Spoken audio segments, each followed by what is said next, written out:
boas nesse dia. Eu peço a tua bênção, Senhor, a bênção do teu Espírito sobre cada filho teu nesta manhã e sobre os que nos vão assistir nesta manhã, em nome de Jesus. Amém. Eu vou ler corrido e depois a gente vai estudar verso a verso, tá?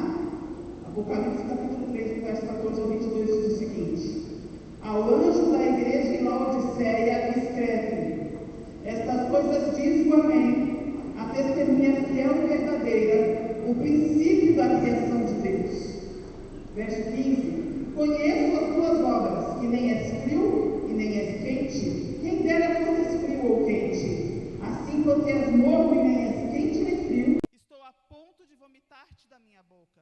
Pois dizes: estou rico e abastado e não preciso de coisa alguma, e nem sabes que tu és infeliz, sim, miserável, pobre, cego e nu. Verso 18: aconselho-te que de mim compres ouro refinado no fogo, pelo fogo, para te enriqueceres, vestiduras brancas para te vestires, a fim de que não se manifeste a vergonha da tua nudez, e colírio para ungires os olhos, a fim de que vejas. Verso 19: eu repreendo e disciplino a todos quanto amo. Sê, pois, zeloso e arrepende-te. Verso 20: eis que estou à porta e bato. Se alguém ouvir a minha voz e abrir a porta, entrarei em sua casa, cearei com ele e ele comigo. Ao vencedor, dar-lhe-ei que se sente comigo no meu trono, assim como também eu venci e me sentei com meu Pai em seu trono. Quem tem ouvidos, ouça o que o Espírito tem a dizer às igrejas.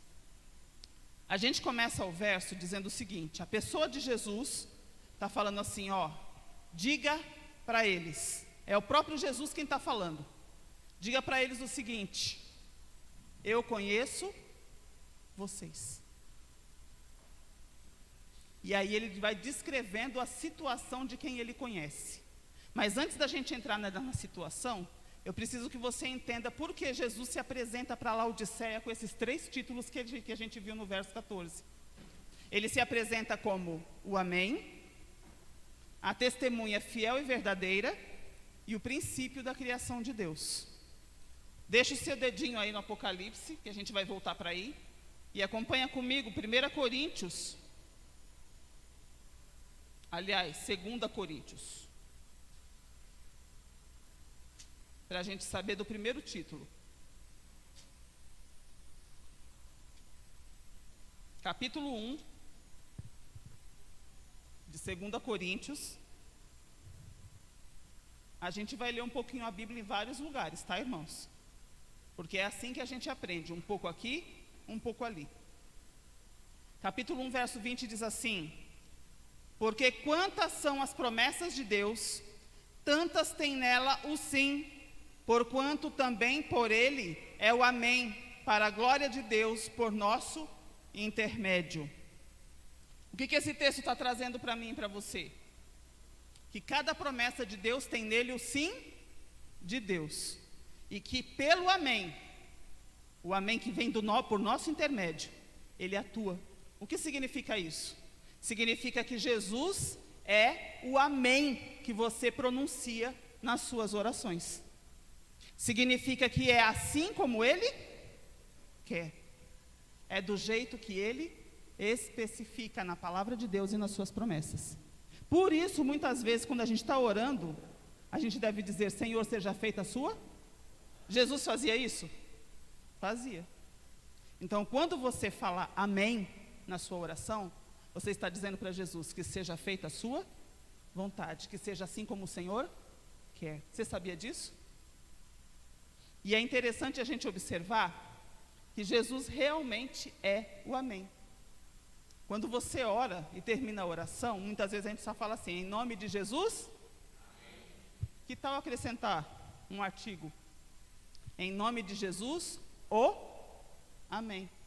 Ele é o amém. E é ele quem trabalha em cima da sua oração, e é ele quem vai cuidar de você conforme ele achar melhor. Segundo título de Jesus. Qual que é o segundo título lá do Apocalipse 3, verso 14? A fiel e verdadeira testemunha. O que significa esse título que Jesus apresenta para Laodiceia? É só a gente prestar atenção no nome. Qual é o nome da igreja? Laodi. E o que significa Laodiceia? Laodiceia significa igreja que está sob julgamento. Igreja que está sendo julgada. Então Jesus, ele se apresenta nessa igreja que está sendo julgada como a fiel e verdadeira testemunha. Testemunha do quê? Porque a gente sabe que no juízo Jesus é o quê?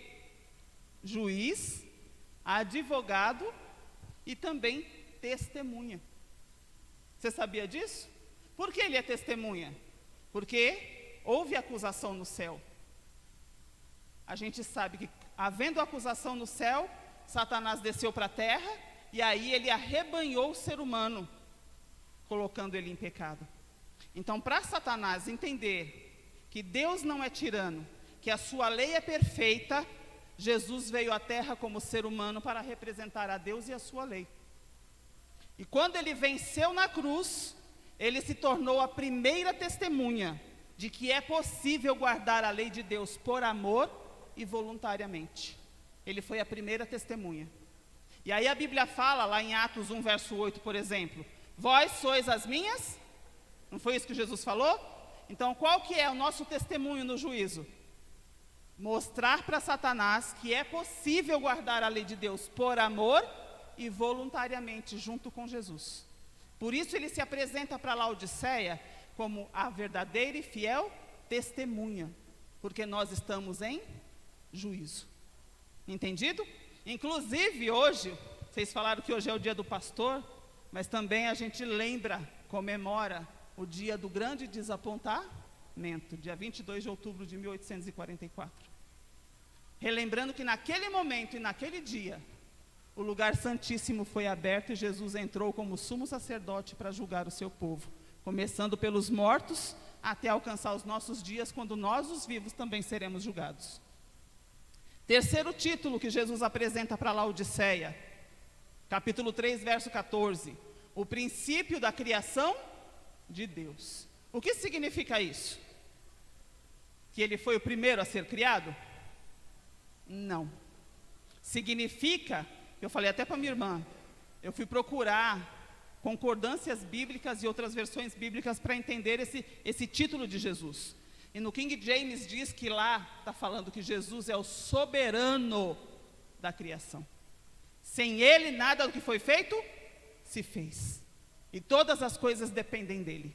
Então ele é o soberano da criação. Mas por que ele se apresenta com esse título para a igreja de Laodiceia? Você consegue imaginar por quê? Qual é o período, qual é a geração que está enfrentando o ceticismo, evolucionismo e atualização da Bíblia? Não é essa? E eu já fiquei sabendo, irmãos, que já tem pessoas dentro da igreja. Não estou dizendo nessa porque eu não sei. Já tem pessoas dentro da igreja dizendo que capítulo 1, 2 e 3 de Gênesis não é literal, é simbólico, ensinando para outros membros da igreja. Você sabia disso? Isso é uma coisa grave ou não é? Por isso Jesus diz, eu sou o soberano da criação. Porque esta geração que agora está presente na igreja, vai ter que lutar para defender a palavra de Deus. Conhecer os textos bíblicos, se caso a Bíblia for atualizada ou suprimido versos bíblicos com respeito à criação. Você e eu precisamos achar outros textos ao longo das Sagradas Escrituras, decorá-los, para ensinar para as pessoas a realidade e a verdade com respeito aos 7 dias da criação literal, a queda do homem e a maneira como Deus vai redimir o seu povo, que está no capítulo 3, verso 15. Entenderam por que esses 3 títulos? Esses 3 títulos estão ligados a mim e a você. O verso 15 diz o seguinte, conheço as tuas obras, que nem és frio e nem és quente. Quem dera, disse Deus, fosses frio ou quente. O que a gente observa aqui? Você já deve ter ouvido várias versões com respeito a esse verso. E é importante a gente perceber o seguinte, Jesus está dizendo assim, ó, eu não consigo lidar com amor nidão. Não consigo. Então ele fala, eu estou pedindo para você, ou você seja frio, ou você seja quente. Porque aí tem como eu trabalhar com você. Eu tive que falar isso para o meu irmão. Meu irmão, ele acha que porque o nome dele está na igreja, que ele está salvo. Eu falei para ele, quanto tempo faz que você não vai para a igreja? Aí vai, tem uns 50 anos, quase. Porque ele só se batizou e saiu, irmãos. Ele se batizou e saiu. Aí eu falei para ele o seguinte, eu falei assim, fique sabendo o seguinte, quando Deus desliga lá em cima no céu, Ele só desliga quando a igreja aqui embaixo desliga também. Falei, então se a igreja põe para fora, Deus também tira do livro da vida. Então o que acontece? Eu falei para ele, é melhor, Deus falou, que você seja entregue na mão de Satanás, do que você permanecer na igreja para ser julgado no estado em que você está. Porque como que Deus vai trabalhar com um coração que está lá o nome dele no livro da vida, mas a história dele é de completa rebelião contra Deus? Então Deus prefere que a pessoa seja desligada, entregada para Satanás e para o mundo, porque tem como Deus salvar. Tem como Deus trabalhar com a cabeça e com o coração da pessoa. Por isso é importante a gente levar a sério os momentos em que a pessoa que está afastada da igreja tenha que passar pela comissão e muitas vezes ser desligada, porque ela não tem intenção de voltar. Às vezes recebe várias visitas, mas não toma nenhuma decisão. E muitas pessoas, dentre essas, às vezes até se revolta, se alguém for lá e falar assim, infelizmente eu vou ter que tirar o seu nome do livro da igreja. Ela não vai para a igreja, não tem intenção de ir, mas não quer que tire o nome. Não é interessante isso? É porque ela não sabe o risco que ela está correndo. Um risco muito grande. Porque se tem uma coisa que não pode acontecer, é a pessoa entrar em juízo, porque Deus começa o juízo por onde? Pela casa dele. Ele não vai começar pelo mundo, ele começa por aqui. E se ele começa por aqui, ele vai ver os nomes que estão aqui. E começando por aqui, ele vai ver se a pessoa está salva, se está perdida, se ela está aprovada ou se ela está reprovada. É perigoso isso ou não? Com tanta pessoa, às vezes, do lado de fora. Mas vamos voltar para cá. O texto fala que Deus prefere que você e eu sejamos ou frios ou quentes, mas não mornos. O que significa o frio e o quente na Bíblia? Não significa água fria e nem água quente. Significa terapia. Alguém aqui já quebrou o pé, ou o braço, ou alguma coisa que ficou engessada há muito tempo e precisou fazer fisioterapia? Quando você não pode, às vezes, fazer fisioterapia lá, no lugar, que é com choquinho e não sei mais o quê, eles mandam você fazer em casa. Água fria, e água quente, bem esperta. E que você tem que alternar entre a água fria e a água quente, que é para o músculo contrair, voltar, para ele ir trabalhando, porque ele está rígido. Você estava engessado muito tempo. Então Deus tem como trabalhar com o frio e com o quente, mas Ele não tem como trabalhar com o morno. Você sabia disso? Agora, você sabe o que significa você ser morno? De acordo com o Espírito de profecia, a Bíblia significa que você está perdido. Perdido. Não tem salvação para quem é morno. Por isso é que ele faz o apelo para Laodiceia, para sair dessa condição. O texto fala assim, e por que você é morno, no verso 16? Estou a ponto de vomitar-te da minha? O que significa você ser vomitado? Significa que você se perdeu.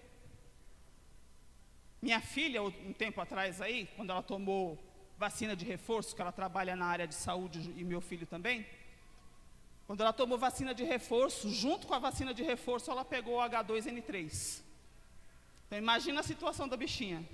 Passava mal, vomitava, tinha calafrio e não aguentava a dor de garganta que ela estava tendo. E teve um dia que ela falou assim, mãe, eu estou morrendo de sede, mas eu não consigo engolir água fria. Ela não conseguia engolir. Aí eu falei para ela, então a mãe vai mornar a água para você tomar. Quantos aqui já tomou água morna? Eu estou falando um copo cheio, não estou falando de um gole não. Porque tomar um gole é fácil, mas um copo cheio não é fácil. Então nesse dia, minha filha, eu mornei um copo cheio de água, porque ela estava com sede, para ela tomar. E aí ela tomou a água fazendo careta. E assim que ela terminou de tomar a água, ela falou assim, agora eu entendo Deus, mãe. Foi a primeira coisa que ela falou. Agora eu entendo Deus. É intragável para Deus engolir pessoas mornas. É intragável, é insuportável. Só se faz se realmente não tiver outro jeito. Você consegue entender isso? Que a minha e a sua condição é insuportável para Deus? E que a gente precisa sair dessa condição? é a única forma de nós podermos sentar com Jesus no seu trono e sermos vencedores. É entender que a nossa condição não é boa e que Deus não pode lidar com ela e que eu e você precisamos tomar a decisão de mudar. Entendido até aqui? Vamos para o verso seguinte. O verso 17 já tem assim, Jesus conversando com a igreja. Tu dizes, ele fala, estou rico, abastado, não preciso de coisa nenhuma. E aí Jesus se aproxima de você e diz assim, tu nem sabes, tu és um miserável, um infeliz, um pobre, um cego, um nu. Você consegue imaginar Jesus olhando para você e falando isso? Consegue? Porque se você não consegue, eu preciso que você imagine isso. Ele olhando bem nos seus olhos e dizendo isso, com toda a tristeza do coração dele, porque ele falava mansamente, com bondade. Tu és um infeliz. Você sabe que ele dizer que você é um infeliz, em algumas traduções fala desgraçado, significa não estar sob a graça de Deus e nunca ter experimentado a verdadeira felicidade. Nunca. Por isso que ele chama de infeliz, nessa tradução. E aí ele ainda diz mais, ele fala, tu é um miserável. O que é um miserável? Porque você já deve ter chamado alguém de miserável nessa vida. É uma pessoa impossível. É uma pessoa que você olha assim e vai dar vontade de cuspir. Porque é insuportável uma pessoa miserável. Mas existem duas conotações para miserável. A da Bíblia é uma pessoa desprovida de misericórdia. Jesus está ou não está preocupado com essa igreja? Sim ou não? E olha o que ele fala, tu também é pobre, não tem riqueza nenhuma em você, cego e nu. Como lidar com essa situação? Jesus precisa ou não precisa curar essa igreja? Ele era especialista em curar, não era? Ele curava cegos, ele curava coxos, ele ressuscitava mortos. Por que ele não pode fazer isso por nós? Continuando aqui, eu quero que você entenda o seguinte. Verso 18. Tudo bem até aqui? O verso 18, ele fala assim, ó, eu te dou um com... Ele está falando isso? Está falando isso? Ele não está dando um conselho. Você sabia disso? Tem um ditado que todo mundo conhece, que diz o seguinte, se conselho fosse bom, não se dava, se vendia. Você já ouviu esse ditado alguma vez? Pergunto para vocês, Jesus está dando ou está vendendo? Lê o texto aí de novo. Que de mim, ele está dando ou está vendendo? Ele está vendendo o conselho, ele não está dando. Você sabia disso? Aconselho-te que de mim compres. Para prestar atenção nisso. Antes da gente desenvolver esse último verso, eu preciso conversar com você sobre uma coisa muito séria. A gente leu no verso 17 que Jesus está chamando a gente de pobre, cego e nu. E aí no conselho dele vem as soluções que ele está dando para a igreja. Soluções. Mas eu quero que você entenda o que significa, na Bíblia, você estar nu. E eu não estou falando de você individualmente, eu estou falando de você coletivamente como igreja. O que significa nudez na Bíblia?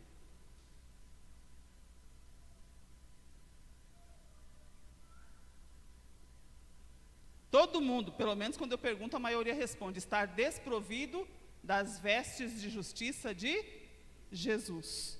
Pergunto, Adão e Eva usavam as vestes de justiça de Jesus, sim ou não? Sim. O que fez a roupa desaparecer? O pecado. E eles viram que estavam nus. Então, quando Deus está falando para Laodiceia que ela está nua, o que ele está dizendo? Que ela está em pecado. Certo? Sim ou não? Vamos admitir nossa culpa? Agora vamos saber o que é esse pecado coletivo que a igreja está cometendo? Fora os seus pessoais. Abra sua Bíblia comigo. Isaías 59. É um texto que todo mundo conhece.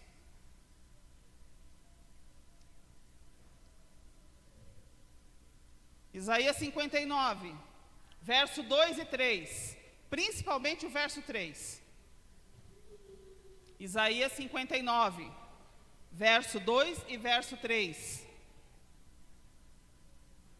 O texto nos diz: mas as vossas iniquidades fazem separação entre vós e o vosso Deus, e os vossos pecados encobrem o seu rosto de vós, para que vos não ouça. Verso 3: porque as vossas mãos estão contaminadas de sangue, e os vossos dedos de iniquidade, os vossos lábios falam mentiras, e a vossa língua profere maldade. Deus está falando com quem nesses versos? Com o povo? Com o povo dele. Ele está falando com a sua igreja atualmente. Ele está dizendo assim, ó: vocês têm orado a mim, mas eu não posso ouvir porque vocês têm iniquidade. E a mão de vocês está suja de sangue, e os dedos de iniquidade. Pergunto para você, como é que a gente suja a mão de sangue? Pensa só um pouquinho. A Bíblia tem a resposta. Como que a gente suja a mão de sangue? Você deve estar falando assim: mas Jesus, você está dizendo que a gente é assassino, que a gente tirou a vida de alguém para estar com a mão suja de sangue?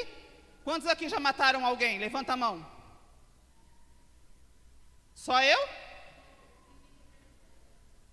Eu estou falando assim, ó: se a Bíblia fala que a sua mão está suja de sangue, obviamente Deus está dizendo ou acusando você de ser homicida, de você ter assassinado pessoas. Você consegue entender isso? E aí eu perguntei para a igreja: quantos aqui já mataram alguém? Levanta a mão. É isso que a gente vai ver agora. Como é que você suja a sua mão de sangue? Abra a Bíblia aí. Ezequiel, capítulo 3. E vai ficar mais claro para mim e para você como é que se suja a mão de sangue. Ezequiel, capítulo 3.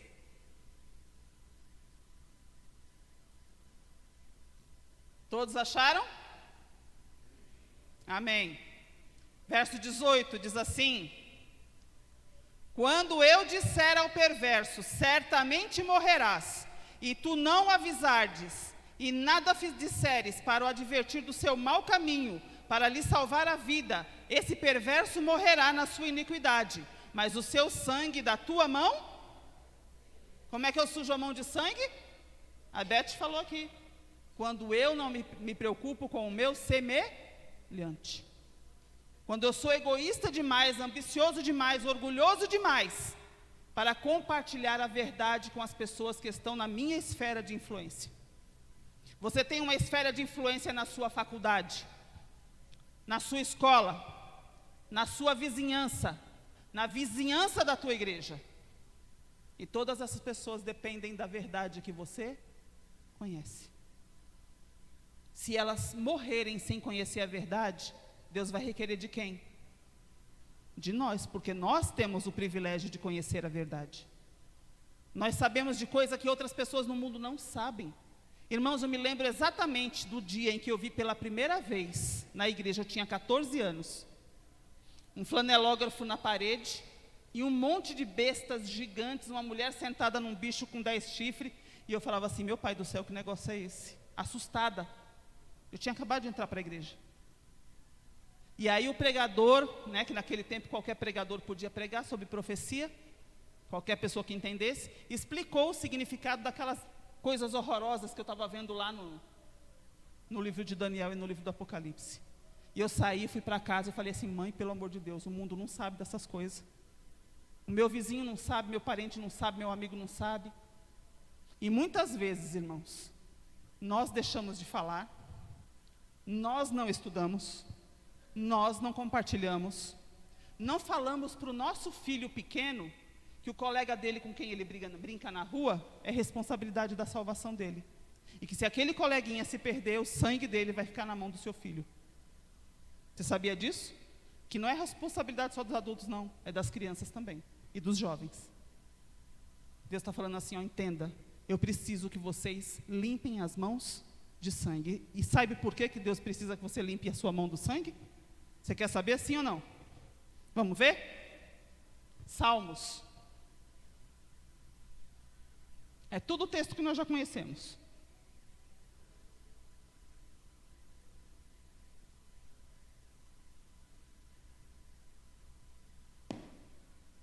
Salmos 24.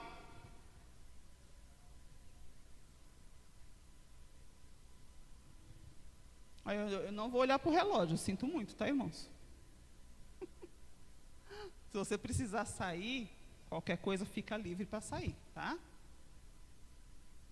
Porque eu preciso terminar esse sermão. Salmos 24, verso 3 e 4. Acompanhe comigo, por que você precisa ter a mão limpa. Quem subirá ao monte do Senhor? Quem há de permanecer no seu santo lugar? Ó, a resposta do verso 4. O que é? Limpo de mão e puro de... E continua o verso falando, ó. Não entrega a sua alma à falsidade, nem jura dolosamente. 4 características que Jesus apresenta no Salmo 24. Então só pode entrar no céu quem está com a mão limpa e o coração puro. Eu quero ler um texto para você ver que é um requisito de Jesus. É um requisito. Não adianta pensar que vai ser diferente, que pode ser diferente. Primeiros Escritos é um livro que eu amo muito, tá? Na página 44, 43, não, é 44 mesmo. Na página 43 e 44, porque pega de um para o outro, fala o seguinte, preste bem atenção no que eu vou ler. Não, é 15 e 16. Eu que estou fazendo a confusão. Aqui diz assim, ó. Logo os nossos olhares foram dirigidos ao Oriente, pois aparecera uma nuvenzinha aproximadamente do tamanho da metade da mão de um homem, a qual todos nós soubemos ser o sinal do Filho do Homem. Todos nós, em silêncio solene, olhávamos a nuvem que se aproximava e se tornava mais e mais clara e esplendente, até converter-se numa grande nuvem branca. A parte inferior dela tinha a aparência de fogo. O arco-íris estava sobre a nuvem, enquanto ao redor dela havia de milhares de anjos entoando um canto agradabilíssimo. E sobre ela estava sentado o Filho do Homem. Os cabelos brancos e anelados caíam-lhe sobre os ombros, e sobre a cabeça tinha muitas coroas. Os pés tinham a aparência de fogo. Em sua destra trazia uma foice aguda, e na sua mão esquerda uma trombeta de prata. Seus olhos eram como chamas de fogo, que profundamente penetravam os seus filhos. Todos os rostos empalideceram, e os daqueles a quem Deus havia rejeitado se tornaram negros. Todos nós então exclamamos: quem poderá estar de pé? Estão as minhas vestes sem manchas? Então os anjos cessaram de cantar e houve algum tempo de terrível silêncio. Quando Jesus falou: aqueles que têm as mãos limpas e o coração puro são capazes de estar de pé. A minha graça vos basta. Vocês perceberam que é um requisito de salvação ter a mão limpa? Você conseguiu entender qual é a culpa que pesa sobre você, sobre mim, sobre todos nós? Você entendeu que você precisa deixar as suas mãos limpas. É a única forma de entrar no céu. Mãos limpas, coração puro. Agora a gente vai entender quais são os conselhos que Jesus dá. Entenderam até aqui?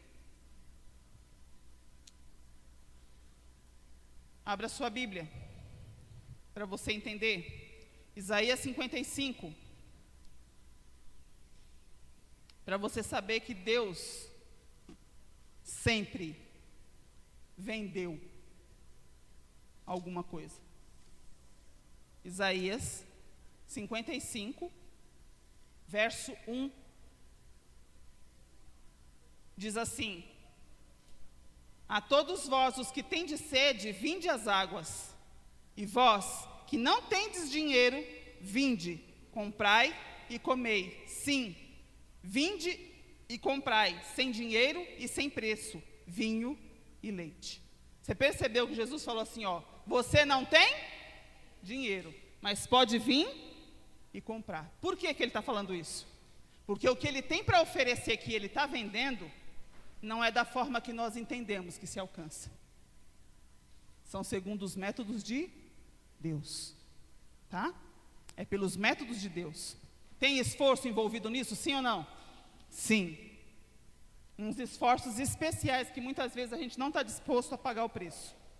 que é comunhão com Deus diariamente, estudo da palavra de Deus, oração intercessória e oração diária, confissão de pecados de maneira específica, conversando com Deus sobre o que você fez de errado no dia, e compartilhamento da mensagem. Isso não é fácil de se fazer, irmãos. Não é fácil levantar de madrugada para buscar Deus. Não é fácil separar tempo para orar, estudar a palavra de Deus e o espírito de profecia. Não é fácil compartilhar o que você está aprendendo ou o que você sabe. Mas são requisitos que Deus espera que você coloque em prática para que isso aconteça. Mas vamos lá para o conselho. Apocalipse capítulo 3, verso 18. Diz assim: aconselho-te que de mim compres ouro refinado no fogo, para te enriqueceres. Vamos parar aí. Como é que se compra ouro, de acordo com a Bíblia?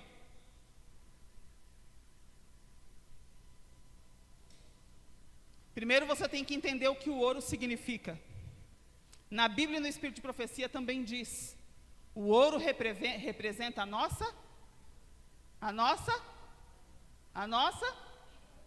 Vamos ver? Já que você está com dificuldade de saber. Eu sei que alguns sabem, mas não tem coragem de falar.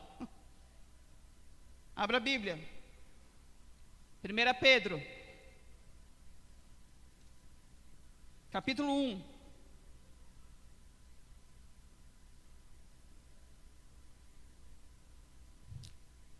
Versos 6 e 7 diz assim.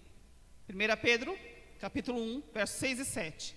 Nisto exultais, embora no presente, por breve tempo, se necessário, sejais contristados por várias provações, para que, uma vez confirmado o valor da vossa fé, muito mais preciosa do que o ouro perecível, mesmo apurado por fogo, redunde em louvor e glória e honra na revelação de Jesus Cristo. O que é o ouro na Bíblia?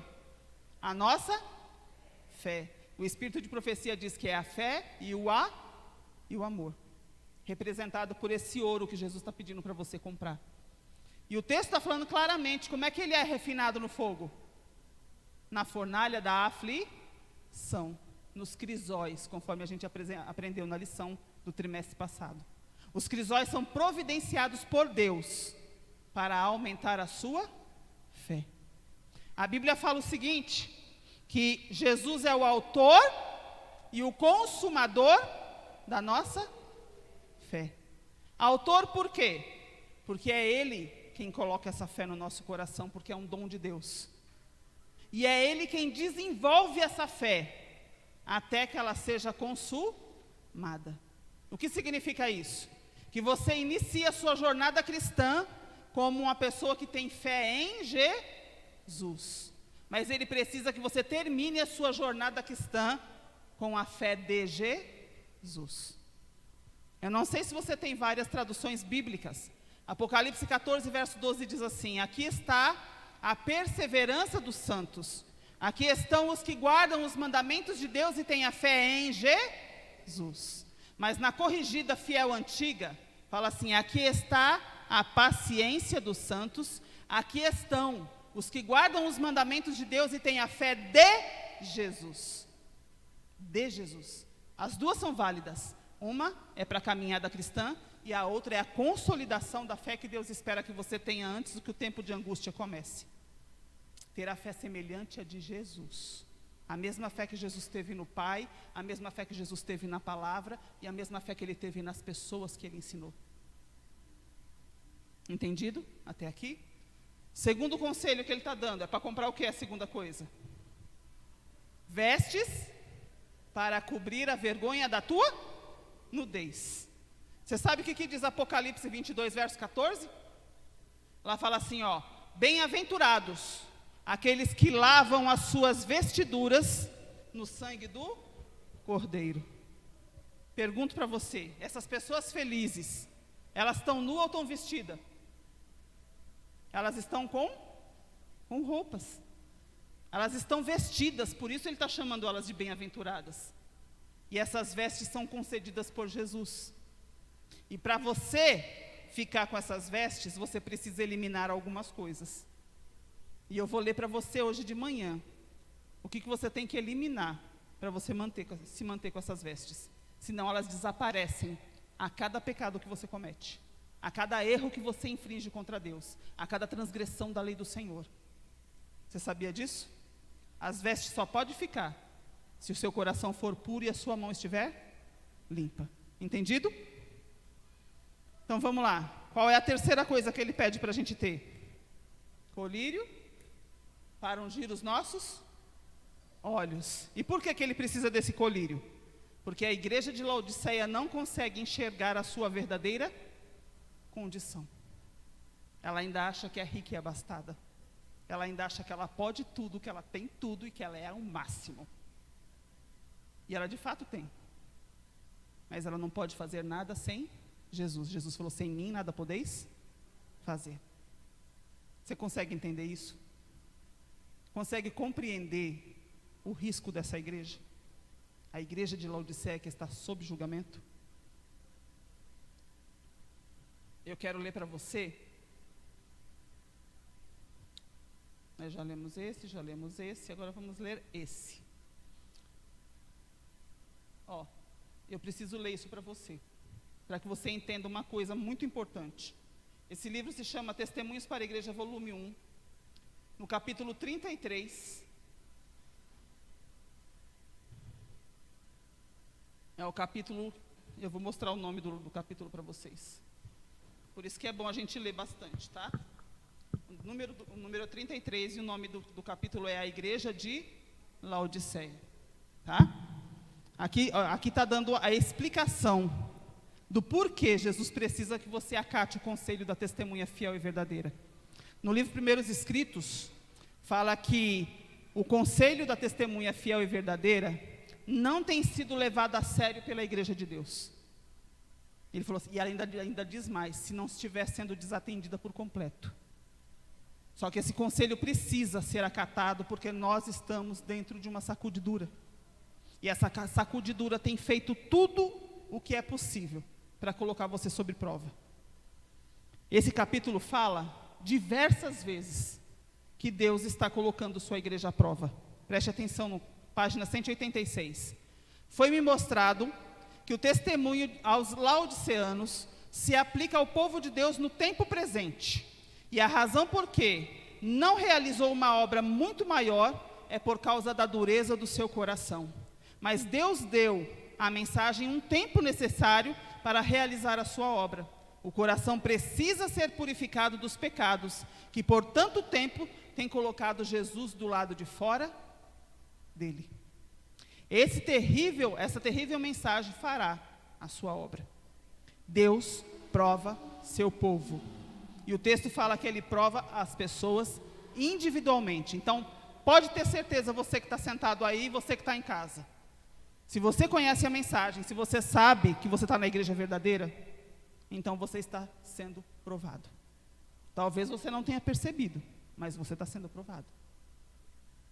Agora, olha que coisa importante que eu vou ler para você agora. Preste bastante atenção.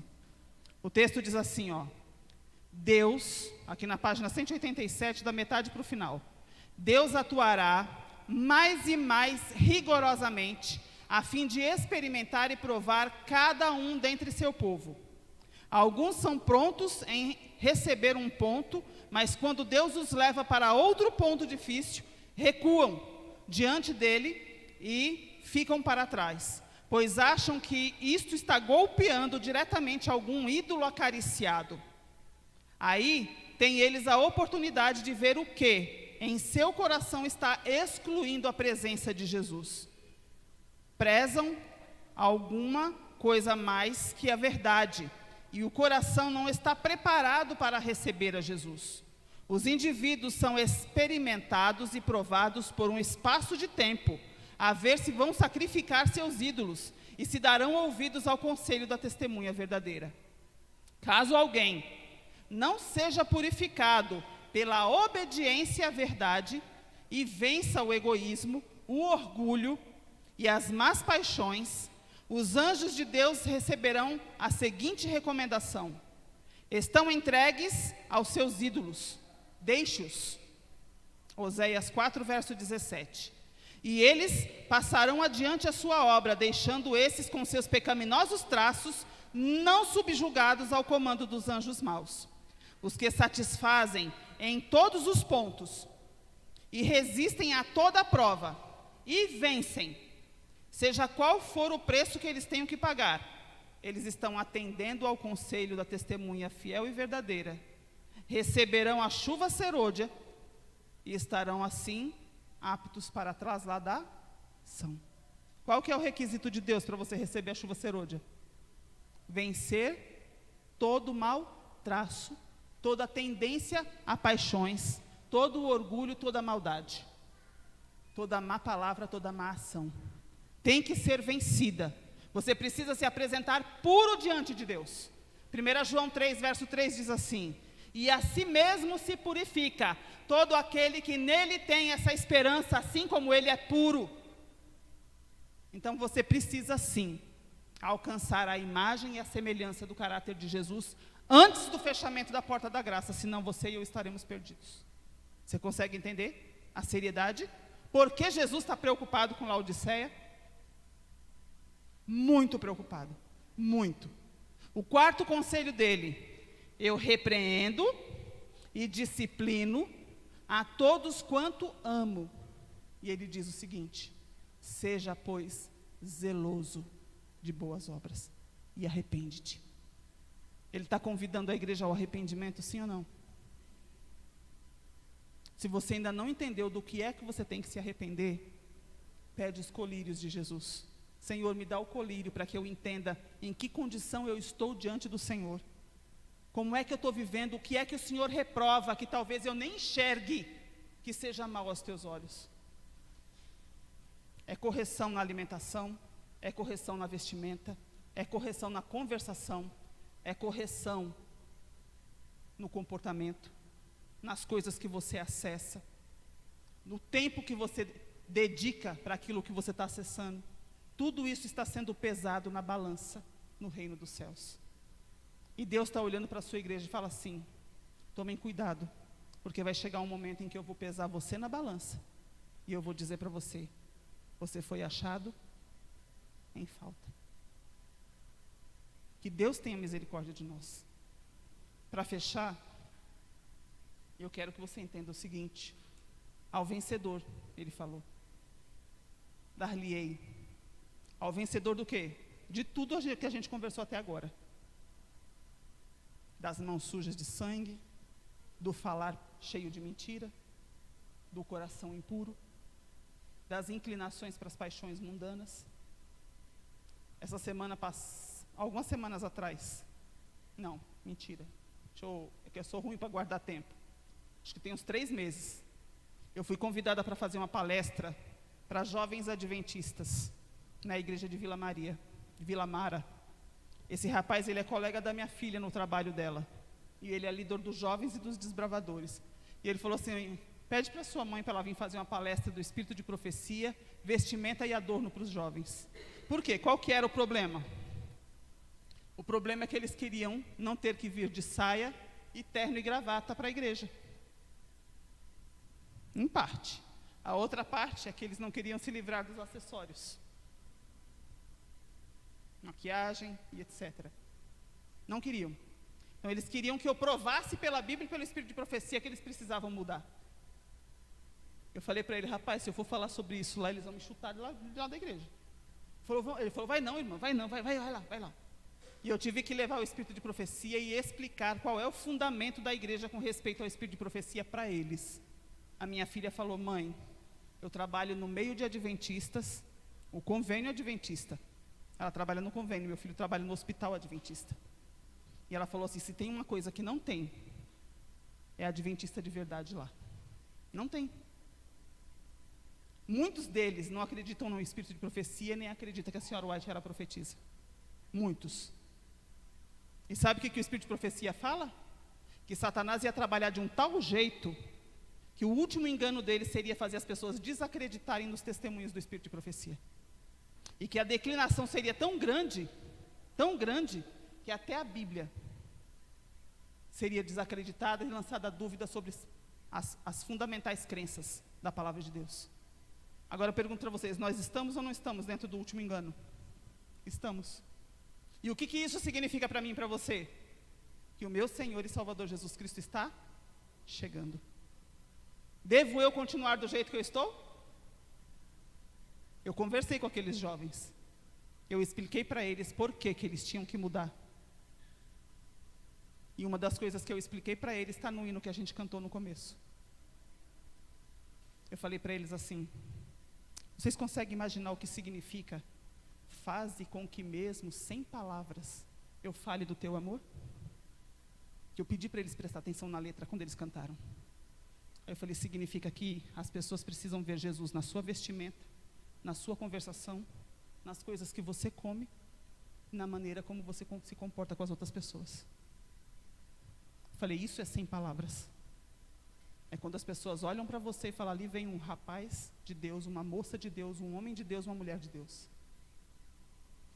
Será que você está preocupado com a reputação de Deus em você? Porque Deus se arrisca por todos nós.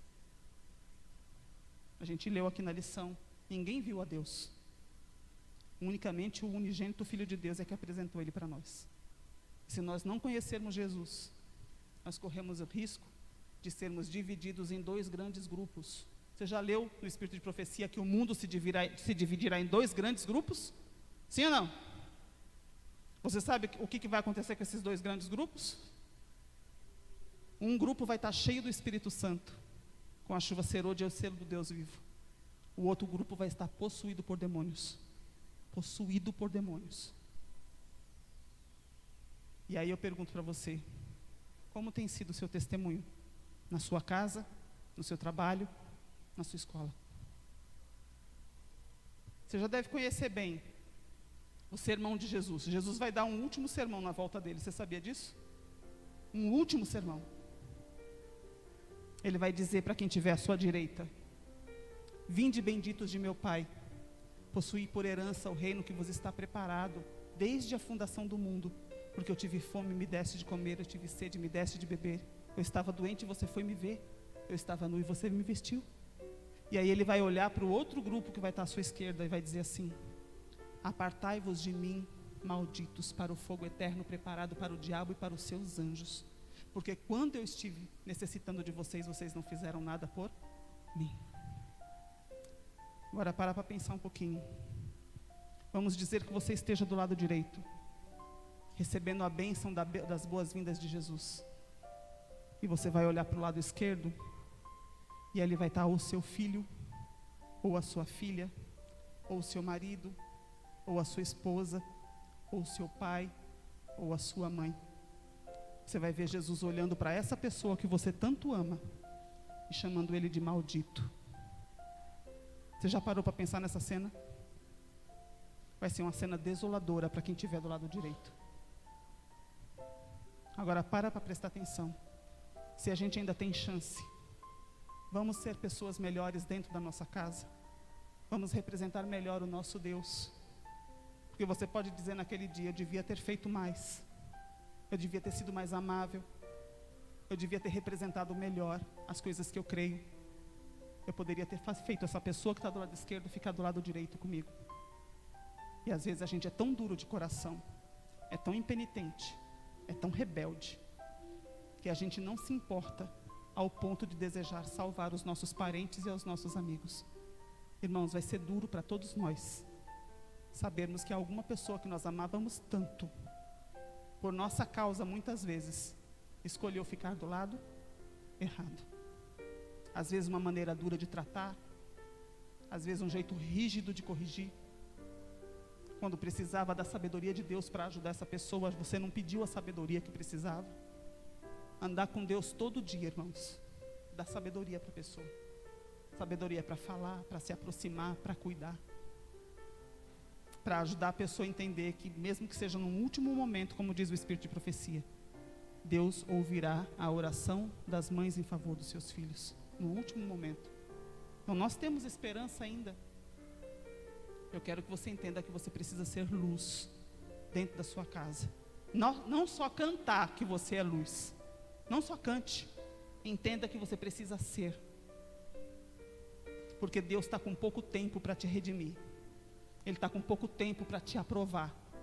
Ele está com pouco tempo para deixar você pronto para enfrentar a última grande crise que vai vir para a terra. E Ele precisa que você tome essa decisão hoje, aqui, agora.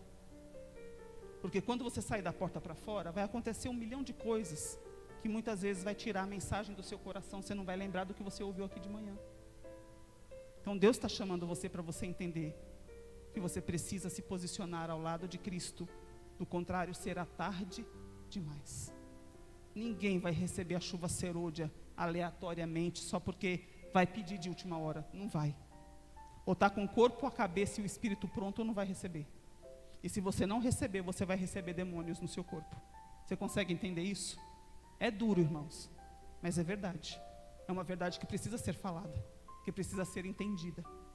Jesus está falando assim, ó, eu quero que você vença. Porque se essa geração vencer, será a única geração que vai se sentar com Jesus em seu trono. Você sabia disso? A única. Porque vai enfrentar decreto de morte, vai enfrentar a lei dominical, vai enfrentar ódio, as pessoas respirando ódio, chamando você de escória. Só que você vai ter que ter uma bondade tão grande, transbordante dentro do seu coração, a ponto de não se ressentir dessas pessoas e orar por elas. E só Jesus pode fazer isso com a gente. Que Deus nos conceda, como diz Davi no Salmo 51, em criar em nós um coração puro e nos dar um espírito inabalável. Que Ele não nos repulse da sua presença e nem retire de nós o seu Santo Espírito, mas sim nos conceda a alegria da sua salvação. Eu convido a menina para vir cantar. Como é que você chama, meu tesouro? Rafaela. Rafaela significa o que mesmo? Deus é cura. Que Deus cure você, eu e essa igreja.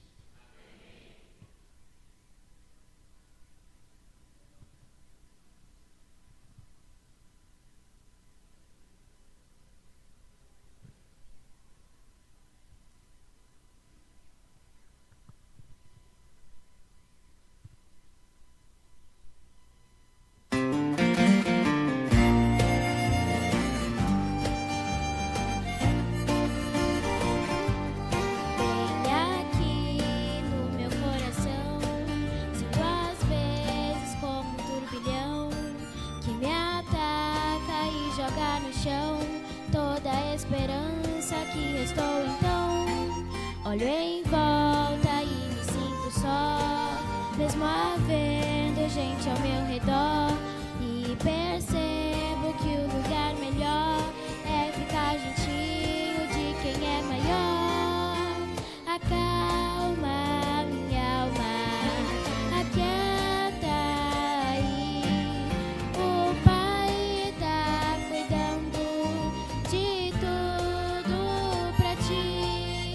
Descansa nos braços de quem te quer bem. O Pai não despreza o amor de ninguém. Sossega, entrega, espera, vai ficar tudo bem, tudo bem.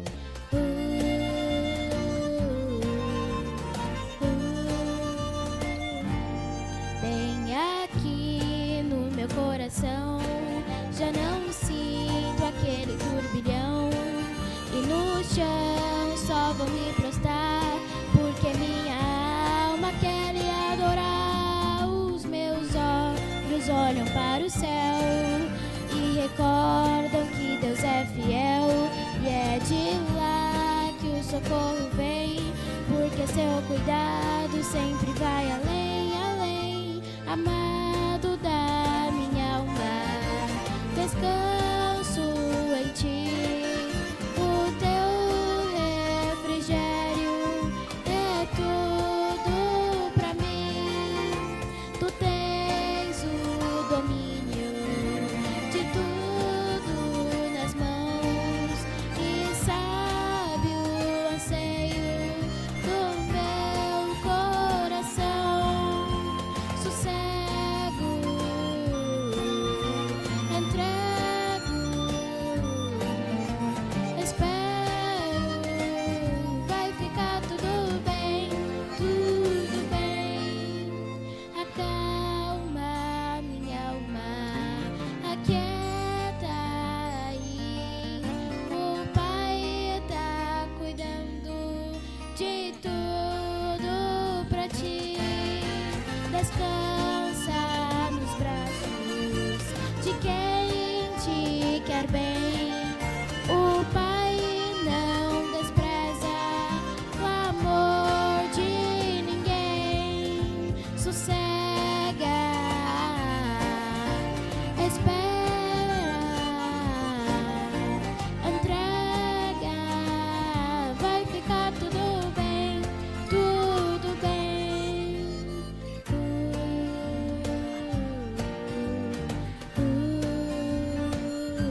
Obrigada, Rafaela.